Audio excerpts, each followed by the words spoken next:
کافر بادشاہ کا یہ سن کر سر جھک گیا۔ اللہ تعالیٰ فرماتے ہیں تب تو کافر حیران رہ گیا اور اللہ ناانصافوں کو سیدھی راہ نہیں دکھاتا۔ ان تمام باتوں کے بعد نمرود کو یہ بات معلوم کرنے کی ضرورت نہیں رہی کہ ابراہیم علیہ السلام آگ سے کیسے نجات پا گئے، کیونکہ حقیقت اس پر آشکار ہو چکی تھی۔ وہ جان گیا تھا کہ اصل معاملہ کیا ہے۔ چنانچہ اس نے ابراہیم علیہ السلام سے کہا، آپ اس ملک سے نکل جائیے، ہم آپ کو اس ملک میں رہنے نہیں دیں گے۔ ابراہیم علیہ السلام نے عراق کو خیر آباد کہا اور شام کی طرف ہجرت کر گئے۔ یہاں آ کر وہ حران نامی بستی میں مقیم ہو گئے۔ اسی جگہ آپ نے اپنے چاچا حران کی بیٹی سیدہ سارہ علیہ السلام سے شادی کی۔ اللہ تعالیٰ اس ہجرت کے بارے میں فرماتے ہیں، اور ہم اسے یعنی ابراہیم اور لوط کو بچا کر اس زمین کی طرف لے آئے جس میں ہم نے جہان کے لیے برکت رکھی ہے۔ جب آپ حران کے مقام پر پہنچے تو وہیں ٹھہر گئے، وہیں رہنے لگے۔ یہاں آ کر آپ کا شمار بنو حران میں ہونے لگا۔ آپ لوگوں کو اسی شہر میں رہنے کی دعوت دیتے تھے۔ اس شہر کے لوگ بتوں کی پوجا نہیں کرتے تھے بلکہ ستاروں کو پوجتے تھے۔ ابراہیم علیہ السلام نے جب ان کی یہ حالت دیکھی تو ارادہ کر لیا کہ ان لوگوں کو بتائیں گے کہ ستاروں کی عبادت کرنا باطل ہے۔ یہ لوگ چونکہ نجوم پرست تھے اس لیے ان کی عبادت کا وقت رات کو ہوتا تھا اور یہ لوگ رات کے وقت عبادت کرتے تھے۔ چونکہ ان کے معبود یعنی ستارے رات ہی کے وقت طلوع ہوتے تھے، چنانچہ ابراہیم علیہ السلام انہیں یہ دکھانے کے لیے کہ جن کی یہ عبادت کرتے ہیں وہ باطل ہیں، ایک دن ان کے ساتھ نکلے۔ اللہ تعالیٰ نے آسمان کے دروازے کھول دیے تو ابراہیم علیہ السلام نے چاند، ستاروں، سیاروں اور آسمان و زمین کی سلطنت کو دیکھا۔ اللہ تعالیٰ نے ابراہیم علیہ السلام پر تمام پردے ختم کر دیے جو عام طور پر لوگوں کی آنکھوں پر ہوتے ہیں، اور انہوں نے وہ کچھ دیکھا جنہیں آج کی رصدگاہیں بھی نہیں دیکھ سکتی۔ اللہ تعالیٰ سورۃ الانعام آیت 75 میں فرماتے ہیں، اور اسی طرح ہم نے ابراہیم کو آسمان اور زمین کی سلطنت کا مشاہدہ کرا دیا تاکہ وہ یقین کرنے والوں میں سے ہو جائیں۔ بعض مفسرین نے لکھا ہے کہ یہ سب کچھ اللہ تعالیٰ نے ابراہیم علیہ السلام کو اس لیے دکھایا تھا کہ وہ ستاروں کی پرستش کرتے تھے، پھر اللہ تعالیٰ نے اپنی عبادت کی طرف ان کی رہنمائی فرمائی۔ جن مفسرین نے یہ بات لکھی ہے وہ غلطی پر ہیں، کیونکہ ایک جلیل القدر رسول کے متعلق ایسا گمان کرنا گناہ کبیرہ ہے۔ آسمان اور زمین کی سلطنت اور دیگر معجزات دکھانے کے بعد اللہ تعالیٰ فرماتے ہیں، آسمان اور زمین کی پیدائش یقیناً انسان کی پیدائش سے بہت بڑا کام ہے۔ اللہ تعالیٰ ایک دوسرے مقام پر فرماتے ہیں، آسمان اور زمین میں بہت سی نشانیاں ہیں جن سے یہ منہ موڑ کر گزر جاتے ہیں۔ ابراہیم علیہ السلام حران شہر کے ستارہ پرستوں کو لے کر ایک رات نکلے۔ اچانک ایک ستارہ طلوع ہوا، اس کی چمک دھمک بہت تھی، شکل و صورت کے لحاظ سے بھی بہت خوبصورت تھا۔ اس وقت ابراہیم علیہ السلام نے بطور مذاق کہا، یہ میرا رب ہے۔ لیکن جب وہ ستارہ کچھ دیر بعد چھپ گیا تو وہ کہنے لگے کہ یہ تو غروب ہو گیا، یہ رب کیسے ہو سکتا ہے؟ جو چھپ جائے وہ رب نہیں ہو سکتا، بس میں تو غروب ہونے والوں کو پسند نہیں کرتا۔ اگلے روز وہ پھر ان لوگوں کے ساتھ نکل پڑے تو چاند کو دیکھا۔ یہ شکل و صورت میں ستاروں سے کہیں زیادہ خوبصورت تھا، روشن تھا، لیکن یہ بھی غروب ہو گیا۔ تو ابراہیم کہنے لگے، اگر مجھے میرے رب نے ہدایت نہ کی تو میں گمراہ لوگوں میں شامل ہو جاؤں گا۔ اے اللہ، تو کہاں ہے؟ اپنی طرف میری رہنمائی کر۔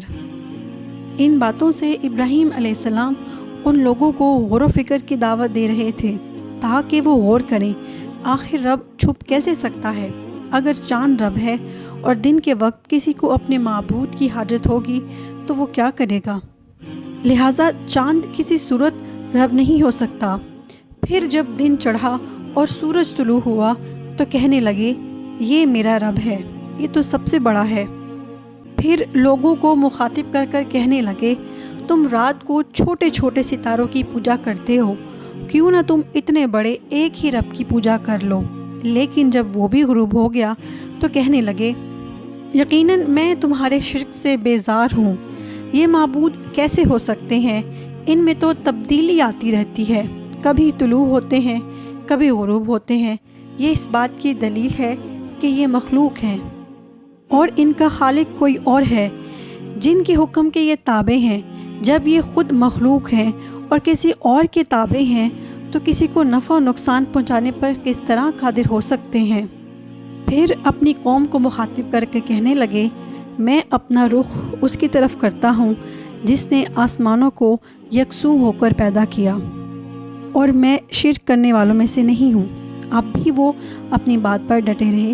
تب آپ نے فرمایا، تم مجھ سے اللہ کے بارے میں جھگڑ رہے ہو۔ مجھے تو اللہ سیدھی راہ دکھا چکا ہے اور اس نے مجھے دلیل عطا فرمائی ہے۔ میں یقیناً جانتا ہوں کہ تمہارے تمام معبود بے بس اور بے طاقت ہیں۔ پس جاؤ تم سے اور تمہارے ان معبودوں سے جو ہو سکے کر لو۔ میرے رب کی مرضی کے بغیر کچھ بھی نہیں ہو سکتا۔ میرے رب نے ہر چیز کے علم کو اپنے گھیرے میں لے رکھا ہے۔ کیا پھر بھی تم نصیحت حاصل نہیں کرو گے؟ اور میں تمہارے معبودوں سے خوف کیوں کھاؤں؟ تم اللہ سے نہیں ڈرتے، ان کو اللہ کا شریک ٹھہراتے ہو۔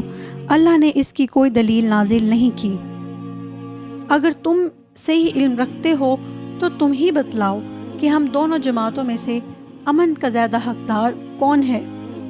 امن انہی کے لیے ہے جو ایمان لانے کے بعد دین کو شرک سے غلط ملت نہیں کرتے۔ حقیقت میں ہدایت یافتہ یہی لوگ ہیں۔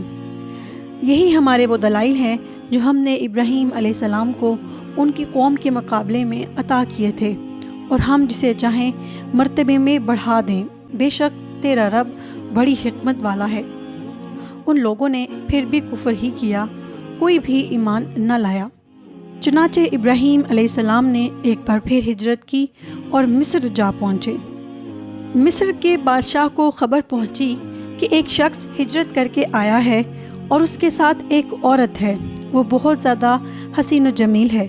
چنانچہ اس ظالم نے اپنے کارندوں کو بھیجا کہ اس عورت کو میرے پاس لے آؤ، ساتھ ہی اس سے پوچھنا کہ تمہارے ساتھ جو آدمی ہے وہ کون ہے، اگر وہ اس کا خاوند ہوا تو اسے قتل کر دینا۔ ادھر بادشاہ نے اپنے کارندوں کو حکم دیا، ادھر اللہ نے ابراہیم علیہ السلام کو وحی بھیجی۔ انہوں نے سارہ علیہ السلام سے کہا، اگر وہ میرے بارے میں پوچھیں تو بتا دینا تم میری بہن ہو۔ پھر سارہ سے بولے، اے سارہ، روئے زمین پر میرے اور تیرے سوا کوئی مومن نہیں، یعنی یہ کافروں کی سرزمین ہے، اس لحاظ سے تم میری دینی بہن ہو۔ پھر بادشاہ نے ابراہیم علیہ السلام کو پیش کرنے کا حکم دیا۔ اس نے آپ سے پوچھا، یہ عورت کون ہے؟ آپ نے فرمایا، یہ میری بہن ہے۔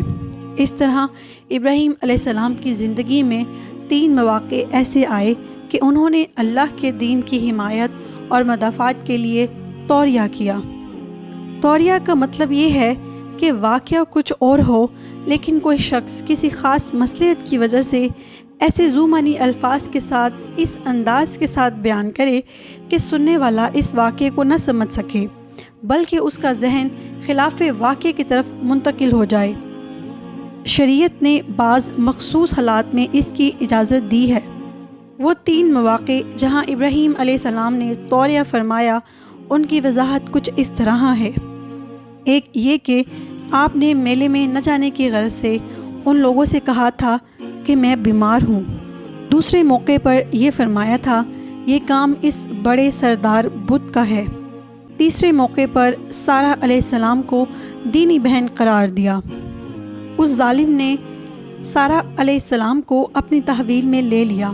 جب سارہ علیہ السلام کو معلوم ہوا کہ وہ ایک بدکار شخص ہے تو انہوں نے اللہ سے دعا کی، اے اللہ، تجھے معلوم ہے کہ میں تجھ پر اور تیرے نبی پر ایمان لائی ہوں اور اپنے جسم کو اپنے خاوند کے سوا ہر ایک سے محفوظ رکھا ہے، لہٰذا آپ اس کافر کو مجھ پر مسلط نہ کیجیے گا۔ چنانچہ جب اس کافر بادشاہ نے سیدہ سارہ علیہ السلام کو پکڑنے کے لیے اپنا ہاتھ بڑھایا تو اس کا ہاتھ شل ہو گیا اور اپنی جگہ پر جم گیا۔ وہ لگا چیخو پکار کرنے، اس میں اتنی طاقت نہ رہی کہ اپنی ہاتھ کو حرکت دے سکے۔ اس کی آواز سن کر اس کے محافظ بھاگے چلے آئے۔ انہوں نے اس کے ہاتھ کو چھڑانے کی کوشش کی لیکن چھڑا نہ سکے۔ اس کی یہ حالت دیکھ کر سیدہ سارہ علیہ السلام خوفزدہ ہو گئیں۔ انہوں نے سوچا اگر یہ مر گیا تو لوگ سوچیں گے کہ اسے میں نے مارا ہے۔ چنانچہ انہوں نے اللہ سے دعا کی کہ اسے چھوڑ دیا جائے۔ اللہ تعالیٰ نے آپ کی دعا قبول کر لی، اس کا ہاتھ ٹھیک ہو گیا۔ لیکن وہ ظالم پھر بھی نہ ڈرا، اس نے ایک بار پھر آپ کی طرف ہاتھ بڑھایا، اس کا ہاتھ پھر شل ہو گیا۔ سیدہ سارہ علیہ السلام نے پھر دعا کی کہ وہ دوبارہ ٹھیک ہو گیا اور پھر بھی باز نہ آیا۔ تیسری بار پھر اس نے سیدہ سارہ علیہ السلام کی طرف ہاتھ بڑھایا، اس دفعہ پھر ہاتھ شل ہو گیا۔ اب وہ سیدہ سارہ علیہ السلام سے کہنے لگا اب کی بار اگر تو مجھے اس مصیبت سے نجات دلائے گی تو میں تجھے چھوڑ دوں گا اور کبھی تیرے آڑے نہیں آؤں گا۔ چنانچہ سیدہ سارہ علیہ السلام نے اللہ تعالیٰ سے دعا کی اور وہ ٹھیک ہو گیا۔ اب اس نے اپنے کارندوں کو آواز دی اور اس کو بولا کہ تم میرے پاس انسان کو نہیں کسی سرکش جن کو لائے ہو۔ پھر اس نے انہیں رہا کر دیا، عزت و اکرام سے رخصت کر دیا اور ان کی خدمت کے لیے اپنی بیٹی ہاجرہ کو ساتھ کر دیا۔